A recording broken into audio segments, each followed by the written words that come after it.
my name is Louise and welcome to Adventures with Yarn. This is my knitting and crochet YouTube channel in which I talk mainly about knitting and crochet, occasionally some other crafts too, like stitching, embroidery, cross stitch, that kind of stuff.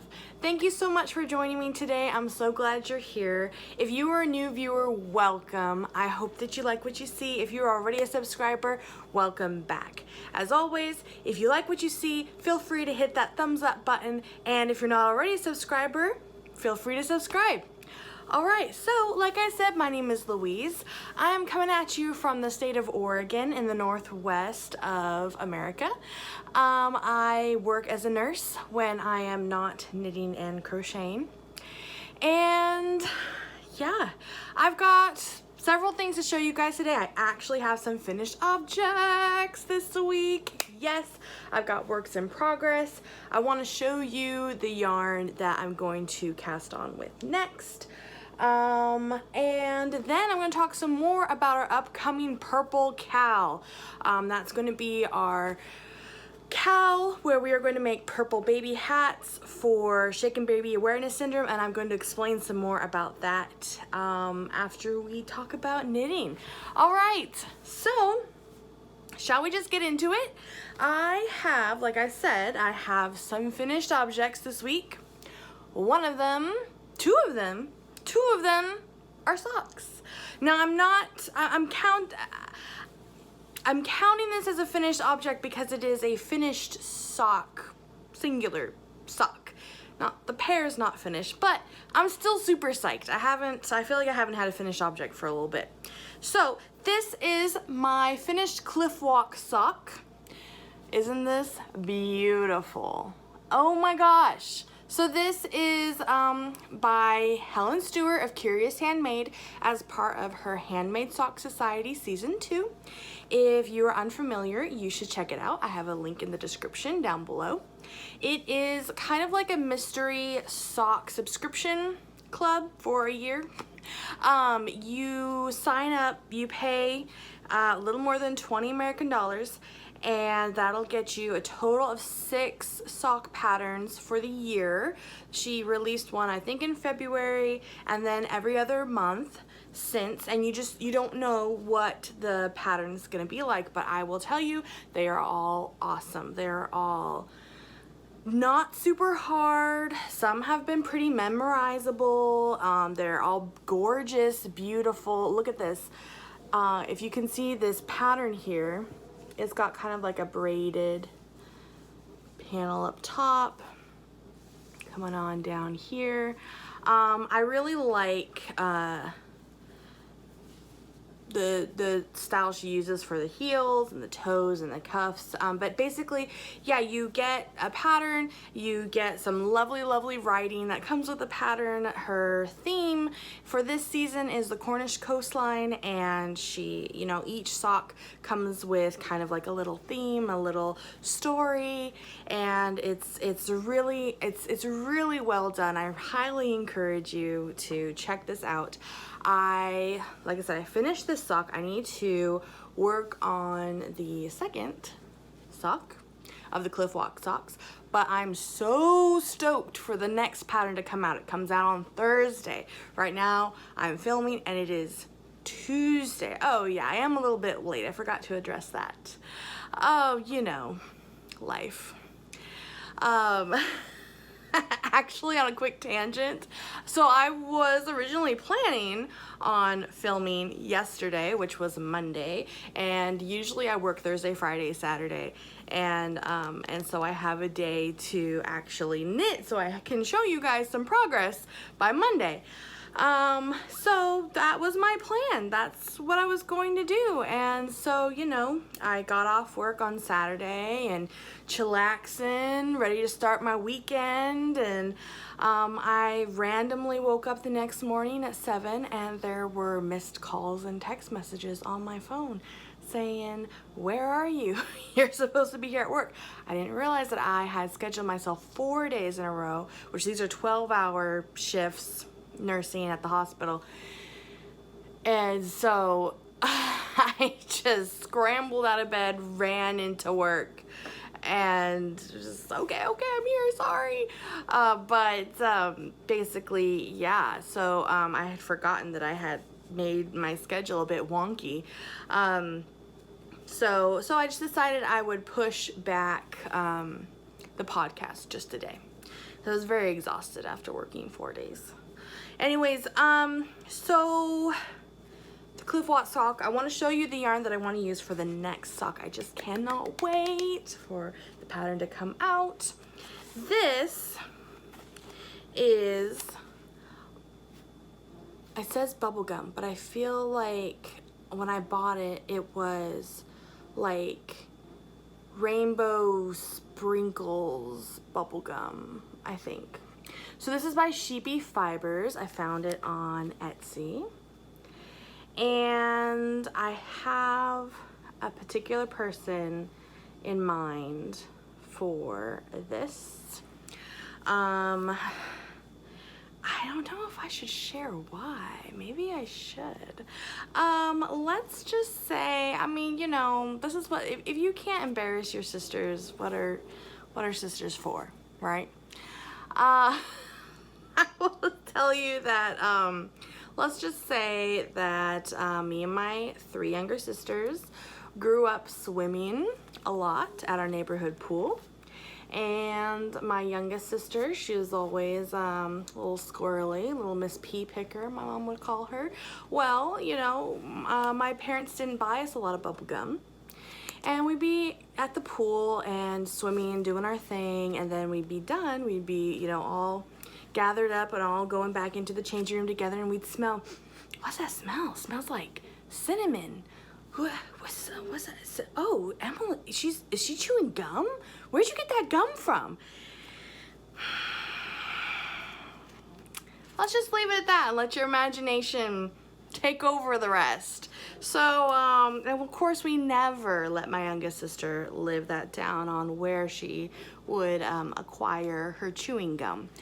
So that is why when I saw the bubblegum rainbow sprinkles sock yarn, I was like, yeah, that's the yarn that I need to make for my youngest sister. So I'm gonna be making her a pair of socks out of these. I probably shared too much. I've said too much. I'm so bad at secrets. You guys know this. You know this. All right, so cannot wait until Thursday. Super, super stoked. Okay, what's next? How about the other socks? Let me take the one sock off of the blocker and put another sock on it. I only have 2 sock blockers. Should probably change that. If you guys know a good place to acquire some of those really pretty wooden sock blockers, if you could let me know, I would really appreciate that. Because I see really pretty sock blockers and I'm just not sure where to get them. Anyways, all right. Mac and cheese socks are done. These are my mac and cheese socks. They are the pattern Hermione's Everyday Sock. Yes, I did a cowl of mac and cheese socks. Yes, that ended about 2 weeks ago. But yes, these are done now. So here they are in all of their glory. We have here this gorgeous, lovely, fun texture. This was really fun to make, super easy to memorize. Love it, love it, love it. I love the rounded toe that was used for this pattern.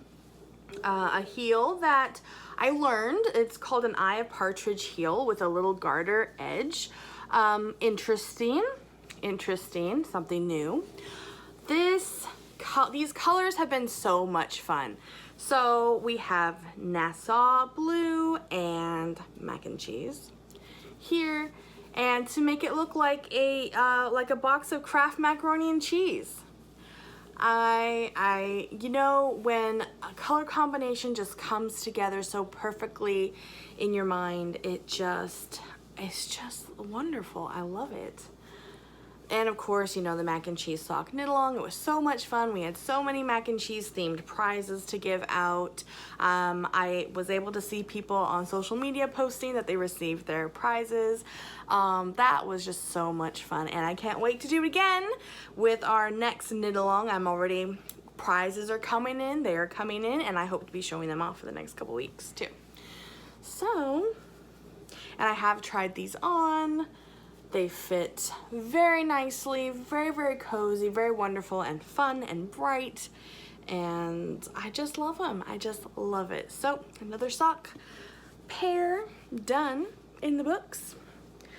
Okay, so what else have I been working on? We have, what's next is I will show you my progress on my night shift shawl. This is my night shift shawl by Andrea Mallory. We have the colorways out of my stash. These are all stash yarn. They're all bargain yarn, acquired from Hobby Lobby, Joann Fabrics mostly. My colorways that I have chosen have been named by myself as Coffee with a Hipster. Coffee time with a hipster. Because we are using different shades of brown and teal. My husband has decided to say that the person I'm intending to give this to, he doesn't consider them a hipster. I guess I do. Maybe just because they're younger than me and they're cooler than me. So that makes them a hipster. They're pretty hip. But they love coffee and they like the color teal. So we have shades of brown, different shades of brown, varying shades of brown, kind of like, you know, coffee with varying amounts of creamer in it and such. And then I know this color isn't like necessarily super tealy, but it's kind of like between blues and yellows and greens, kind of fading in the background there. And then we've got some more browns, mochas, and then teal. What I'll be doing here is this panel of brown, and then the next panel will have this teal on it again with different shades of brown as we go on up. I will show you the progress that I've made. As this gets longer, it takes longer to make height progress on it because on the right side there's an increase on every row on the right side, so it makes an asymmetrical triangle. But I was able to make some progress here. We have my progress keeper. This is the Smiley Little Taco Face by Charmed and Dangerous, and this is my progress from this last week. Not a ton of progress, but some. And like I said, the more that I go along, the wider this gets, the less I will probably have to show each week as far as progress and height goes. But this is super fun, very memorizable, very, very fun. It makes a nice, warm, big old scarf. Like I said, asymmetrical triangle scarf. And I'm thinking this will make a very good Christmas present, and I really hope the recipient likes it.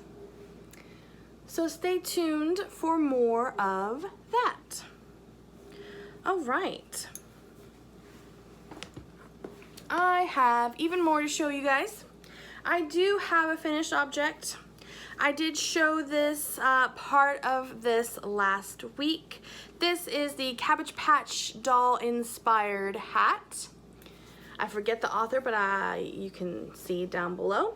And this is it. This is the finished object. So this hat will be placed on the head of a 1-year-old, and it will make her look like she is a Cabbage Patch doll and that she actually has hair.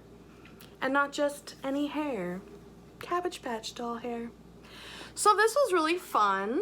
It's been a while since I've crocheted. I happen to have this terracotta, is actually the name of this color. I happen to have this terracotta yarn. This is Vanna's Choice Lion brand. And I happen to have it in my stash, and I just thought it was the perfect color for this situation because my little niece, she doesn't have a lot of hair, hence why she needs this wig, if you will. But the little bit of peach fuzz that she does have and her little bitty eyebrows have this little red glow to them, so I think that her hair may come in red. So we got her this red color. Basically, it's a crocheted cap, and then you do these loop stitches. I'd never done a loop stitch before. It was very interesting, but you do it in just such a way that you end up making this loop and then pulling the yarn through in just such a way that it holds that loop. It kind of just knots that loop in place right then and there, so that you have this loop. You can't just tug on it and pull it out. But I mean, how perfect is this? It's just absolutely perfect. And then you you count out all these individual strands of yarn, fold them in half, tie them here, attach them to the hat, and it makes your pigtails. So much fun. So much fun. I cannot wait to see my niece model this on. I think the edges, where I did the loop stitch, they also had me do a single crochet around, and I feel like it makes the bottom of the hat come in a little bit tighter. But I think it is stretchy. I think it's pretty stretchy.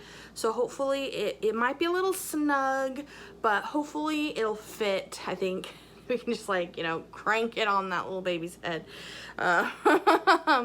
But also, I mean, you know, I don't know that this is necessarily going to be a hat that they're going to want her to be wearing all the time. It might just kind of be a novelty little thing. Put it on, take the picture. Very cute. So that's fun. I am also making another hat for my niece. This is the time when my sister stops watching so that she can be surprised. Oh, again, I can't remember the name. So I showed you this yarn that I had gotten from Hobby Lobby. Very, very pretty self-striping, sparkly cotton yarn. I had started to make a hat out of it and then realized that it was sports weight. It was not worsted weight, and I was making a pattern that called for worsted weight with sport weight yarn. That was a mess. I decided to rip that out, start over. I found a pattern that called for sports weight, and this is what I have so far. We have this nice textured pattern here. Very, very fun. Very nice. It's just like a 2-row repeat. Nice little ribbed bottom here. Because there's so much of this yarn, the fading between the colors is not exactly what I was anticipating or expecting, but I think it will still work. So basically, we've come all the way up here.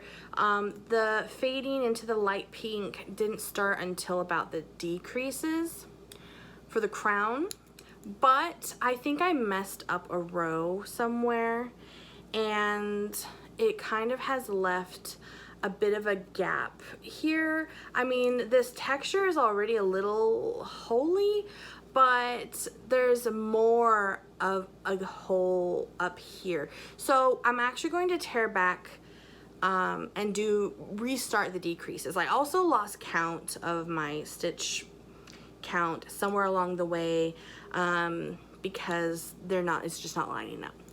So I'm going to be tearing this out a little bit and just starting the decreases again.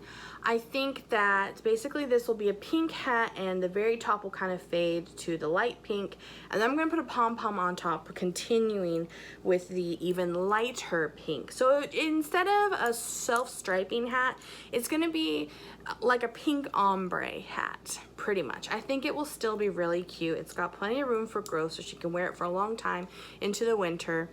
Of which California doesn't really have anyways, so maybe the holes are not a bad thing. But it feels really nice, that cottony feeling. It's super pretty and sparkly, and I'll be excited to have this finished. So that is my knitting for this week. I have a little bit of a personal story to add along that kind of goes along with this, and then we're going to talk about the cowl. So if you're just here for the knitting, you don't want to hear that kind of stuff, thank you so much for watching. But on a kind of a more personal note, I will tell you that I have been super excited to travel down to California for my niece's birthday. And I mean, it's her first birthday. She's the first baby in our family, the first grandbaby. We just love her to pieces, love her so much. Was planning on going down there, and I had the time off of work and working on figuring out how I'm gonna get down there. Am I gonna fly? You know, what's going on? And as many of you know that have been watching this channel for a while, I've been going on this fertility journey. They call it a journey. Basically, my husband and I have been trying to have a baby for the last almost 3 years. This fall will be 3 years. The first year we just, you know, stopped prevention, started trying to start our family. After that first year, realized that I was not regular, not having regular cycles, which means not ovulating very often, only a few times a year. So put me on medication. Well, then come to find out we need to put my husband on medication. Okay, so we did that. Well, then coming to find out, did some imaging on me, coming to find out I had a huge cyst on my ovary. It was literally the size of a grapefruit, I think 18 centimeters in diameter about. They had to have surgery to take that out. They were not able to save my ovary that cyst was attached to. It was just too enmeshed. They also pulled out 1 liter of fluid out of that cyst, which is a lot. So then got that taken out. They said, okay, you know, now we should be fine. Let's put you back on the medication to make you ovulate. Husband's still on medication. Let's, you know, fresh slate. Still not working. Couple rounds of that, still not working. So come to find out, we the next step, we're moving on to the next step, which is kind of exciting, kind of scary. But without going into too much detail, it's something called IUI, and it's not quite IVF, but it would be our next intervention before we move on to IVF. It is going to cost us a bit of money. It is not covered by insurance. It is something that is very time sensitive. Basically, I will be taking at-home ovulation predictor tests. And as soon as the test shows positive, I call my doctor, I rush on into the clinic within 12 hours, and we have a procedure that hopefully will result in me getting pregnant and having a baby. Well, if my cycles go as they have been for a long time, then that timing ends up right when I would be down in Fresno. So after deliberation, discussion, talking, crying, we decided the best thing for us was to stay here and not travel down to Fresno for my niece's birthday, because it might and may fall right on the same time as when we would be needing to do this procedure, and it just kills me. It kills me. My dad put it very well. He said, well, you know what, that's what a dilemma, this is a dilemma, and that's what a dilemma is. A dilemma is having to choose between two really good things. But just like my sister's getting to put together her baby's first birthday party, my dad said, you know, you deserve to have some first birthday parties too. And you know, my baby niece, she's not gonna remember it, but I know it's still special to me, to my sister. It's a big deal. Really wish I could go, but I think the best thing is going to be for me to stay so I can have this procedure. So there's that. So that's what's going on there. That will be in the next few weeks. So yeah, it's exciting, makes me nervous. We're moving on. Next steps. Okay. let's talk about the cow. On to some more exciting stuff. So, I think I'm just gonna call it the purple knit along. We are going to be making purple baby hats, and it has to do with an organization. This is one of my favorite knitting charities I've been involved with in the past. The actual organization is called Click for Babies, because they're thinking about your knitting needles clicking up. Click, click, click, click, knit these baby hats. We don't even have to knit them though. They could be crocheted.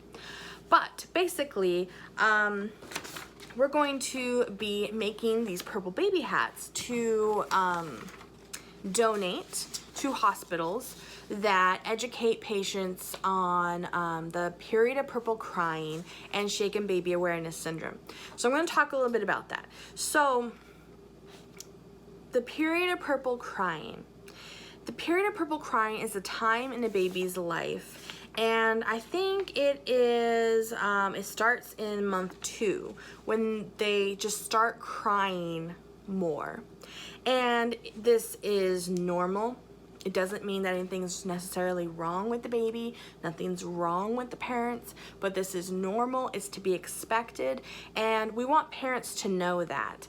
Especially when you say it's a period of purple crying. A period means like a time period. That means there's a beginning and there's an end. And that can really be encouraging when a parent is so frustrated, their baby is just crying, they don't know why, they can't get them to stop crying. It's helpful for them to know that there will be an end. It will get better eventually. And in that way, parents don't get frustrated and do something they're gonna regret, like hurt their baby or shake their baby. So the period of purple crying, purple, every letter stands for something. I'm gonna have a link down below where you can find out all this information also, but I'm just gonna go through it real quick. Purple, P-U-R-P-L-E, P, peak of crying. Your baby may cry more each week, starting in month 2. And then it gets less in month 3 to 5. They say that, you know, this increase of crying in month 2, sometimes it's noticeable, sometimes it's not, but I guess that there is an increase in the baby's crying. U is for unexpected. Crying can come and go, and you don't know why. R is for resist soothing. Your baby may not seem to be consolable. They'll just be crying and there's nothing you can do. The next P is for pain-like face. When the baby's crying, they may look like they, you know, scrunched up in pain. They may look like they're in pain when they are actually not. They may not even be in pain. L is for long-lasting, that this crying can last up to 5 hours a day. That is a lot of crying. I mean, like I just said about my fertility issues, so I'm not a parent. I have never been a parent. I hope to be one day, but as I understand, a baby crying can be one of the worst sounds in the world. It can be very grating on your mind, especially, I mean, if you can't do anything about it to this little precious baby that you love so much. Okay, so we talked about L for long lasting. E is for evening. Your baby may cry more in the late afternoon and evening. So a lot of these hospitals that are involved with this program, they have the new parents watch a video about the period of purple crying, and they send them home with written information about the period of purple crying. And if that facility has had purple baby hats donated to them, they will also send the parents home with a purple baby hat of their choosing. And in that way, they can remind these parents, you know, if they see that purple hat and they're just so frustrated, they're at their wits' end with this baby crying so much, they can remember the period of purple crying. Oh yeah, I have this information I can read, and that can help me, you know, gain back a little sanity when trying to deal with this crying baby. So what we're gonna do is we are going to be knitting and crocheting purple baby hats. The yarn doesn't have to be, you know, particular expensive luxury yarn. It can be bargain yarn, but we do ask that it be soft to the touch. The hats need to be purple, or at least 50% purple. I guess one of the complaints in the past, or not even complaints, but some feedback. Some feedback in the past has been that a lot of families feel that most of the hats look very feminine, so they do encourage, you know, more masculine looking purple baby hats. I mean, you can make like a purple and gray striped baby hat or like a dark purple baby hat. But I know Click for Babies has, you know, encouraged knitters to maybe make sure they're also making little boy purple hats, or at least make as many little boy as little girl looking baby hats, preferably. They discourage attachments onto the baby hats, like buttons, bows, things that can come off and, you know, baby can get in their mouth and choke on. Avoid those little braids, you know, like the straps, I can't think of them, you know what I'm talking about, how sometimes the baby hats have like the ear flaps that come down to like these long braids, but that can get, you know, wrapped around. And so just simple hats. Like I said, I'm going to put a link down below. The Click for Babies website's really cool. They have locations where you can drop off your purple baby hats that you make. They have places and addresses where you can send your purple hats. I like to donate them to the hospital that I work at. Just something, you know, to be kind of like a part of my community, my local community. And if you have a local hospital that also participates, I mean, you can definitely do that too. What we're gonna do is some fun stuff. So I have a ton of purple prizes, some super cute stuff. I cannot wait to show them off. And we are going to be using my new website, which if you are one of the 60+ members that's already on it, been beta testing, you're already familiar. Otherwise, I'm hoping that to go public in this next week. We just have just a few more kinks to work out, and I really, really want this to go public. We're gonna host the Cal there on my new website. And it's going to kind of be like a raffle-ish. I have all these prizes, and I'm thinking that I'm going to be giving out these prizes. I'm gonna have a place for you to post a picture of each purple hat that you make, and each purple hat is going to count like as an entry. So the more purple hats that you make, the more chances you have to win these awesome, awesome prizes. So, you know, feel free to work ahead. I won't have a place to submit the photos until we start. We're going to start for the month of September, because that will give us all month September until September 30th. They do ask that you send off your caps by September 30th or drop them off by September 30th, because October is actually Shaken Baby Awareness Month. So we're going to be doing this it's going to start September 1st, it's going to end September 30th, and each week I will be picking out random, I'll use my random number generator, and I will go through and randomly find the number and which maker made that purple baby hat, and they will win a prize. So like I said, feel free if you want to get a head start, that's up to you. And then yeah, be on the lookout. Be sure to keep in touch with me here on YouTube, on Instagram, about when my site's gonna go public. And yeah, it's gonna be a lot of fun, and it's for a great cause. Okay, you guys, that's it for me this week. Thank you so much for watching. I'm super stoked for this knit along. I'm super stoked to be casting on some new socks. I hope that you guys are all also happy with your craft and having fun with your summer and enjoying life. All right, you guys, take care, and I will see you next time. All right.